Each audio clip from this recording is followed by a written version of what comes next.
Thank you for joining me on today's episode of the Narrative Reading Bible Podcast. Today we are going to continue our reading of 2nd Chronicles in pages 100 to 111 of Book 3 of the Narrative Reading Bible, Providence and Perseverance. In this episode, we'll learn that King Asa brings peace and prosperity to Judah by seeking God, but later relies on foreign help and stops trusting God. His son, Jehoshaphat, continues many of Asa's reforms, trusts God during a massive enemy invasion, and helps bring peace. However, Jehoshaphat makes unwise alliances with Ahab and marries into Ahab's family. After his death, his son Jehoram rules harshly and leads Judah into idolatry, bringing God's judgment and conflict, which continues under Ahaziah. We are reading the Berean Standard Bible translation. Enjoy today's reading. Then Abijah rested with his fathers and was buried in the city of David. And his son Asa reigned in his place, and in his days the land was at peace for 10 years. And Asa did what was good and right in the eyes of the Lord his God. He removed the foreign altars and high places, shattered the sacred pillars, and chopped down the Asherah poles. He commanded the people of Judah to seek the Lord, the God of their fathers, and to observe the law and the commandments. He also removed the high places and incense altars from all the cities of Judah, and under him the kingdom was at peace. Because the land was at peace, Asa built fortified cities in Judah.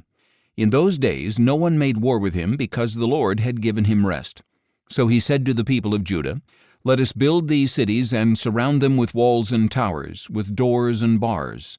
The land is still ours, because we have sought the Lord our God. We have sought him, and he has given us rest on every side." So they built and prospered. Asa had an army of 300,000 men from Judah bearing large shields and spears, and 280,000 men from Benjamin bearing small shields and drawing the bow. All these were mighty men of valor. Then Zerah the Cushite came against them with an army of 1,000,000 men and 300 chariots, and they advanced as far as Mareshah. So Asa marched out against him and lined up in battle formation in the valley of Zephathah near Mareshah. Then Asa cried out to the Lord his God, "O Lord, there is no one besides you to help the powerless against the mighty. Help us, O Lord our God, for we rely on you, and in your name we have come against this multitude. O Lord, you are our God. Do not let a mere mortal prevail against you." So the Lord struck down the Cushites before Asa and Judah, and the Cushites fled. Then Asa and his army pursued them as far as Gerar. The Cushites fell and could not recover, for they were crushed before the Lord and his army. So the people of Judah carried off a great amount of plunder and attacked all the cities around Gerar, because the terror of the Lord had fallen upon them. They plundered all the cities, since there was much plunder there. They also attacked the tents of the herdsmen and carried off many sheep and camels. Then they returned to Jerusalem. Now the Spirit of God came upon Azariah son of Oded. So he went out to meet Asa and said to him, "Listen to me, Asa, and all Judah and Benjamin. The Lord is with you when you are with him. If you seek him, he will be found by you. But if you forsake him, he will forsake you. For many years Israel has been without the true God, without a priest to instruct them, and without the law. But in their distress they turned to the Lord, the God of Israel, and sought him, and he was found by them. In those days there was no safety for travelers, because the residents of the lands had many conflicts. Nation was crushed by nation, and city by city, for God afflicted them with all kinds of adversity. But as for you, be strong, do not be discouraged, for your work will be rewarded." When Asa heard these words and the prophecy of Azariah son of Oded the prophet, he took courage and removed the detestable idols from the whole land of Judah and Benjamin, and from the cities he had captured in the hill country of Ephraim. He then restored the altar of the Lord that was in front of the portico of the Lord's temple, and he assembled all Judah and Benjamin along with those from the tribes of Ephraim, Manasseh, and Simeon who had settled among them, for great numbers had come over to him from Israel when they saw that the Lord his God was with him. So they gathered together in Jerusalem in the 3rd month of the 15th year of Asa's reign. At that time they sacrificed to the Lord 700 oxen and 7,000 sheep from all the plunder they had brought back. Then they entered into a covenant to seek the Lord, the God of their fathers, with all their heart and soul. And whoever would not seek the Lord, the God of Israel, would be put to death, whether young or old, man or woman. They took an oath to the Lord with a loud voice, with shouting, trumpets, and ram's horns. And all Judah rejoiced over the oath, for they had sworn it with all their heart. They had sought him earnestly, and he was found by them. So the Lord gave them rest on every side. King Asa also removed his grandmother Maacah from her position as queen mother because she had made a detestable Asherah pole. Asa chopped down the pole, crushed it, and burned it in the Kidron Valley.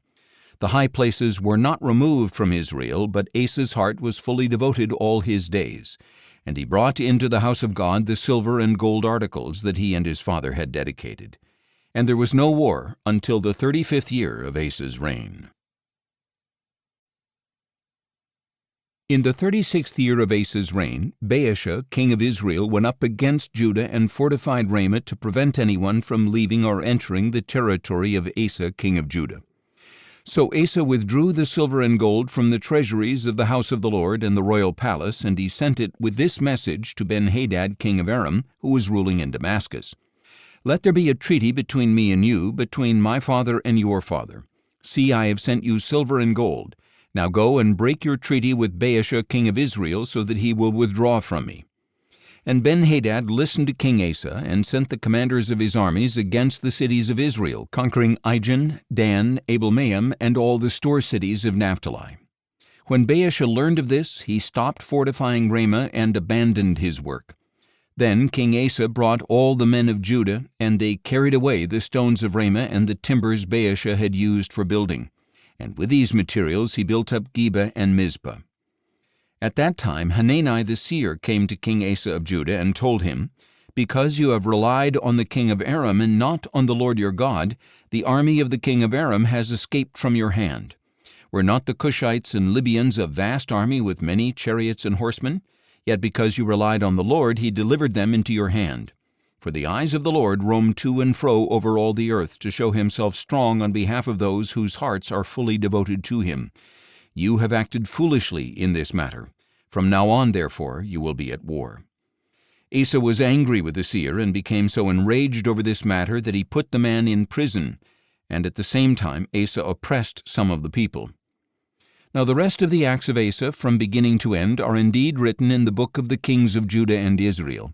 In the 39th year of his reign, Asa became diseased in his feet, and his malady became increasingly severe. Yet even in his illness he did not seek the Lord, but only the physicians. So in the 41st year of his reign, Asa died and rested with his fathers, and he was buried in the tomb that he had cut out for himself in the city of David. They laid him on a bier that was full of spices and various blended perfumes. Then they made a great fire in his honor. Asa's son Jehoshaphat reigned in his place, and he strengthened himself against Israel. He stationed troops in every fortified city of Judah, and put garrisons in the land of Judah and in the cities of Ephraim that his father Asa had captured. Now the Lord was with Jehoshaphat because he walked in the earlier ways of his father David. He did not seek out the Baals, but he sought the God of his father, and walked by his commandments rather than the practices of Israel. So the Lord established the kingdom in his hand, and all Judah brought him tribute, so that he had an abundance of riches and honor. And his heart took delight in the ways of the Lord. Furthermore, he removed the high places and Asherah poles from Judah. In the 3rd year of his reign, Jehoshaphat sent his officials Ben-Hail, Obadiah, Zechariah, Nathanael, and Micaiah to teach in the cities of Judah, accompanied by certain Levites, Shemaiah, Nethaniah, Zebediah, Asahel, Shemiramoth, Jehonathan, Adonijah, Tobijah, and Tob-Adonijah, along with the priests Elishama and Jehoram. They taught throughout Judah, taking with them the book of the law of the Lord. They went throughout the towns of Judah and taught the people. And the dread of the Lord fell upon all the kingdoms of the lands that surrounded Judah, so that they did not make war against Jehoshaphat. Some Philistines also brought gifts and silver as tribute to Jehoshaphat, and the Arabs brought him 7,700 rams and 7,700 goats from their flocks. Jehoshaphat grew stronger and stronger, and he built fortresses and store cities in Judah, and kept vast supplies in the cities of Judah. He also had warriors in Jerusalem who were mighty men of valor. These are their numbers according to the houses of their fathers. From Judah the commanders of thousands, Adnah the commander, and with him 300,000 mighty men of valor. Next to him Jehohanan the commander, and with him 280,000. And next to him Amasiah son of Zichri, the volunteer for the Lord, and with him 200,000 mighty men of valor. From Benjamin, Eliada, a mighty man of valor, and with him 200,000 armed with bows and shields. And next to him Jehoshaphat, and with him 180,000 armed for battle. These were the men who served the king, besides those he stationed in the fortified cities throughout Judah. Now Jehoshaphat had riches and honor in abundance, and he allied himself with Ahab by marriage. And some years later he went down to visit Ahab in Samaria, where Ahab sacrificed many sheep and cattle for him and the people with him, and urged him to march up to Ramoth-Gilead. Ahab king of Israel asked Jehoshaphat king of Judah, "Will you go with me against Ramoth-Gilead?" And Jehoshaphat replied, "I am like you, and my people are your people. We will join you in the war." But Jehoshaphat also said to the king of Israel, "Please inquire first for the word of the Lord." So the king of Israel assembled the prophets, 400 men, and asked them, "Should we go to war against Ramoth-Gilead, or should we refrain?" "Go up," they replied, "and God will deliver it into the hand of the king." But Jehoshaphat asked, "Is there not still a prophet of the Lord here of whom we can inquire?" The king of Israel answered, "There is still one man who can ask the Lord, but I hate him because he never prophesies anything good for me, but only bad. He is Micaiah, son of Imlah." "The king should not say that," Jehoshaphat replied. So the king of Israel called one of his officials and said, "Bring Micaiah, son of Imlah, at once." Dressed in royal attire, the king of Israel and Jehoshaphat, king of Judah, were sitting on their thrones at the threshing floor by the entrance of the gate of Samaria, with all the prophets prophesying before them. Now Zedekiah son of Chenaanah had made for himself iron horns, and declared, "This is what the Lord says, With these you shall gore the Arameans until they are finished off." And all the prophets were prophesying the same, saying, "Go up to Ramoth-Gilead and prosper, for the Lord will deliver it into the hand of the king." Then the messenger who had gone to call Micaiah instructed him, "Behold, with one accord the words of the prophets are favorable to the king. So please let your words be like theirs, and speak favorably." But Micaiah said, "As surely as the Lord lives, I will speak whatever my God tells me." When Micaiah arrived, the king asked him, "Micaiah, should we go to war against Ramoth-Gilead, or should we refrain?" "Go up and triumph," Micaiah replied, "for they will be given into your hand." But the king said to him, "How many times must I make you swear not to tell me anything but the truth in the name of the Lord?" So Micaiah declared, "I saw all Israel scattered on the hills like sheep without a shepherd. And the Lord said, These people have no master. Let each one return home in peace." Then the king of Israel said to Jehoshaphat, "Did I not tell you that he never prophesies good for me, but only bad?" Micaiah continued, "Therefore hear the word of the Lord. I saw the Lord sitting on his throne, and all the host of heaven standing on his right and on his left. And the Lord said, Who will entice Ahab king of Israel to march up and fall at Ramoth-Gilead? And one suggested this, and another that. Then a spirit came forward, stood before the Lord, and said, I will entice him.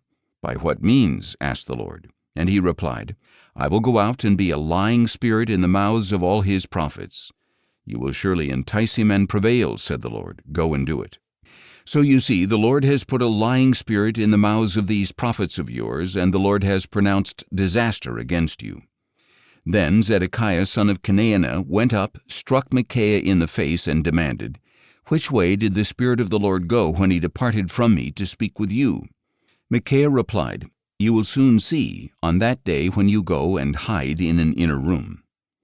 And the king of Israel declared, Take Micaiah, and return him to Ammon the governor of the city, and to Joash the king's son, and tell them that this is what the king says, Put this man in prison, and feed him only bread and water until I return safely.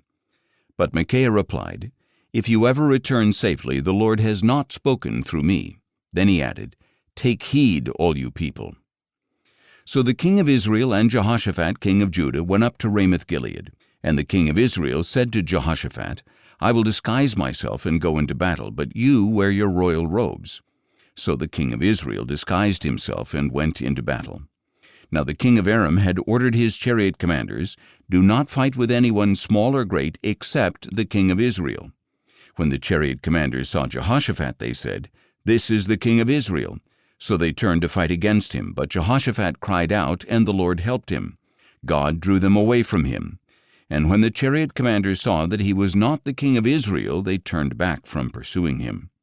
However, a certain man drew his bow without taking special aim, and he struck the king of Israel between the joints of his armor. So the king said to his charioteer, "Turn around and take me out of the battle, for I am badly wounded." The battle raged throughout that day, and the king of Israel propped himself up in his chariot facing the Arameans until evening, and at sunset he died. When Jehoshaphat king of Judah had returned safely to his home in Jerusalem, Jehu son of Hanani the seer went out to confront him and said to King Jehoshaphat, "Should you help the wicked and love those who hate the Lord? Because of this the wrath of the Lord is upon you. However, some good is found in you, for you have removed the Asherah poles from the land and have set your heart on seeking God." Jehoshaphat lived in Jerusalem, and once again he went out among the people from Beersheba to the hill country of Ephraim, and turned them back to the Lord, the God of their fathers. He appointed judges in the land, in each of the fortified cities of Judah. Then he said to the judges, "Consider carefully what you do, for you are not judging for man, but for the Lord, who is with you when you render judgment. And now may the fear of the Lord be upon you. Be careful what you do, for with the Lord our God there is no injustice or partiality or bribery." Moreover, Jehoshaphat appointed in Jerusalem some of the Levites, priests, and heads of the Israelite families to judge on behalf of the Lord and to settle disputes, and they lived in Jerusalem. He commanded them, saying, "You must serve faithfully and wholeheartedly in the fear of the Lord. For every dispute that comes before you from your brothers who dwell in their cities, whether it regards bloodshed or some other violation of law, commandment, statutes, or ordinances, you are to warn them, so that they will not incur guilt before the Lord, and wrath will not come upon you and your brothers. Do this, and you will not incur guilt. Note that Amariah the chief priest will be over you in all that pertains to the Lord, and Zebediah son of Ishmael, the ruler of the house of Judah, in all that pertains to the king. And the Levites will serve as officers before you. Act resolutely. May the Lord be with the upright." After this, the Moabites and Ammonites, together with some of the Meunites, came to make war against Jehoshaphat. Then some men came and told Jehoshaphat, "A vast army is coming against you from Edom, from beyond the sea. They are already in Hazazon Tamar," that is, En-gedi. Jehoshaphat was alarmed and set his face to seek the Lord, and he proclaimed a fast throughout Judah. So the people of Judah gathered to seek the Lord, and indeed they came from all the cities of Judah to seek him. Then Jehoshaphat stood in the assembly of Judah and Jerusalem in the house of the Lord in front of the new courtyard, and said, "O Lord, God of our fathers, are you not the God who is in heaven, and do you not rule over all the kingdoms of the nations? Power and might are in your hand, and no one can stand against you. Our God, did you not drive out the inhabitants of this land before your people Israel, and give it forever to the descendants of Abraham your friend? They have lived in the land and have built in it a sanctuary for your name, saying, 'If disaster comes upon us, whether sword or judgment, plague or famine, we will stand before this temple and before you, for your name is in this temple. We will cry out to you in our distress, and you will hear us and save us.' And now here are the men of Ammon, Moab, and Mount Seir, whom you did not let Israel invade when they came out of the land of Egypt. But Israel turned away from them and did not destroy them.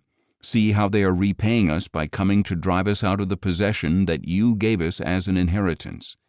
Our God, will you not judge them? For we are powerless before this vast army that comes against us. We do not know what to do, but our eyes are upon you." Meanwhile, all the men of Judah, with their wives and children and little ones, were standing before the Lord.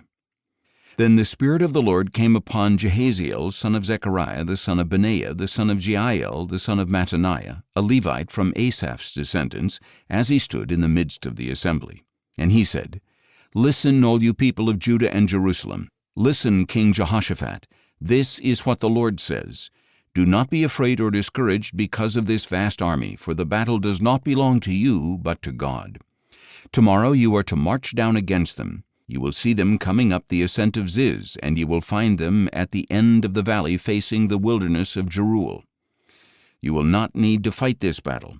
Take up your positions, stand firm, and see the salvation of the Lord on your behalf, O Judah and Jerusalem. Do not be afraid or discouraged. Go out and face them tomorrow, for the Lord is with you." Then Jehoshaphat bowed face down, and all the people of Judah and Jerusalem fell down before the Lord to worship him. And the Levites from the Kohathites and Korathites stood up to praise the Lord, the God of Israel, shouting in a very loud voice. Early in the morning they got up and left for the wilderness of Tekoa. As they set out, Jehoshaphat stood up and said, "Hear me, O people of Judah and Jerusalem. Believe in the Lord your God, and you will be upheld. Believe in his prophets, and you will succeed." Then Jehoshaphat consulted with the people and appointed those who would sing to the Lord and praise the splendor of his holiness. As they went out before the army, they were singing, "Give thanks to the Lord, for his loving devotion endures forever." The moment they began their shouts and praises, the Lord set ambushes against the men of Ammon, Moab, and Mount Seir who had come against Judah, and they were defeated. The Ammonites and Moabites rose up against the inhabitants of Mount Seir, devoting them to destruction. And when they had made an end to the inhabitants of Seir, they helped to destroy one another. When the men of Judah came to a place overlooking the wilderness, they looked for the vast army, but there were only corpses lying on the ground. No one had escaped.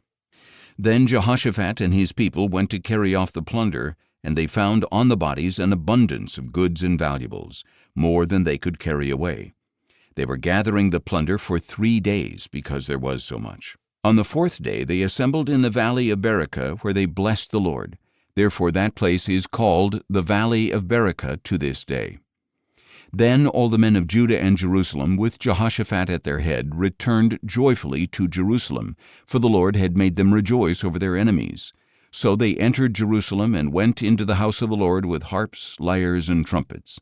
And the fear of God came upon all the kingdoms of the lands when they heard that the Lord had fought against the enemies of Israel. Then Jehoshaphat's kingdom was at peace, for his God had given him rest on every side. So Jehoshaphat reigned over Judah. He was 35 years old when he became king, and he reigned in Jerusalem 25 years. His mother's name was Azubah, daughter of Shilhi.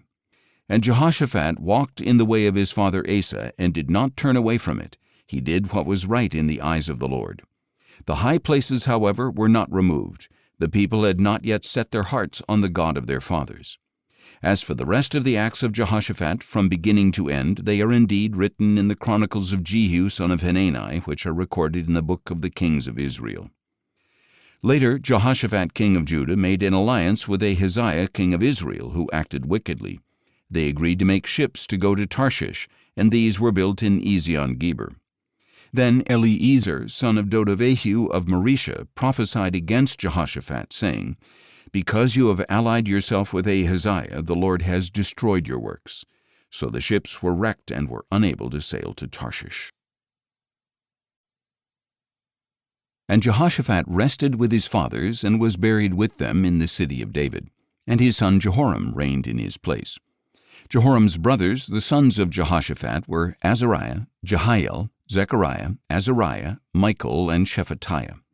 These were all sons of Jehoshaphat king of Israel. Their father had given them many gifts of silver and gold and precious things, as well as the fortified cities in Judah. But he gave the kingdom to Jehoram because he was the firstborn. When Jehoram had established himself over his father's kingdom, he strengthened himself by putting to the sword all his brothers, along with some of the princes of Israel. Jehoram was 32 years old when he became king, and he reigned in Jerusalem 8 years. And Jehoram walked in the ways of the kings of Israel, just as the house of Ahab had done. For he married a daughter of Ahab, and did evil in the sight of the Lord. Yet the Lord was unwilling to destroy the house of David because of the covenant he had made with David, and since he had promised to maintain a lamp for David and his descendants forever. In the days of Jehoram, Edom rebelled against the hand of Judah and appointed their own king. So Jehoram crossed into Edom with his officers and all his chariots. When the Edomites surrounded him and his chariot commanders, he rose up and attacked by night. So to this day Edom has been in rebellion against the hand of Judah. Likewise, Libnah rebelled against his rule at the same time because Jehoram had forsaken the Lord, the God of his fathers. Jehoram had also built high places on the hills of Judah. He had caused the people of Jerusalem to prostitute themselves and had led Judah astray. Then a letter came to Jehoram from Elijah the prophet, which stated, "This is what the Lord, the God of your father David, says. You have not walked in the ways of your father Jehoshaphat or of Asa, king of Judah, but you have walked in the ways of the kings of Israel, and have caused Judah and the people of Jerusalem to prostitute themselves, just as the house of Ahab prostituted itself. You have also killed your brothers, your father's family, who were better than you. So behold, the Lord is about to strike your people, your sons, your wives, and all your possessions with a serious blow. And day after day you yourself will suffer from a severe illness, a disease of your bowels, until it causes your bowels to come out." Then the Lord stirred against Jehoram the spirit of the Philistines and Arabs who lived near the Cushites. So they went to war against Judah, invaded it, and carried off all the possessions found in the king's palace, along with his sons and wives. Not a son was left to him, except Jehoahaz, his youngest. After all this, the Lord afflicted Jehoram with an incurable disease of the bowels. This continued day after day until 2 full years had passed. Finally, his intestines came out because of his disease, and he died in severe pain. And his people did not make a fire in his honor as they had done for his fathers. Jehoram was 32 years old when he became king, and he reigned in Jerusalem 8 years. He died, to no one's regret, and was buried in the city of David, but not in the tombs of the kings. Then the people of Jerusalem made Ahaziah, the youngest son of Jehoram, king in his place, since the raiders who had come into the camp with the Arabs had killed all the older sons. So Ahaziah, son of Jehoram, became king of Judah. Ahaziah was 22 years old when he became king, and he reigned in Jerusalem 1 year. His mother's name was Athaliah, the granddaughter of Omri. Ahaziah also walked in the ways of the house of Ahab, for his mother was his counselor in wickedness. And he did evil in the sight of the Lord, as the house of Ahab had done, for to his destruction they were his counselors after the death of his father. Ahaziah also followed their counsel and went with Joram son of Ahab, king of Israel, to fight against Hazael, king of Aram, at Ramoth-Gilead.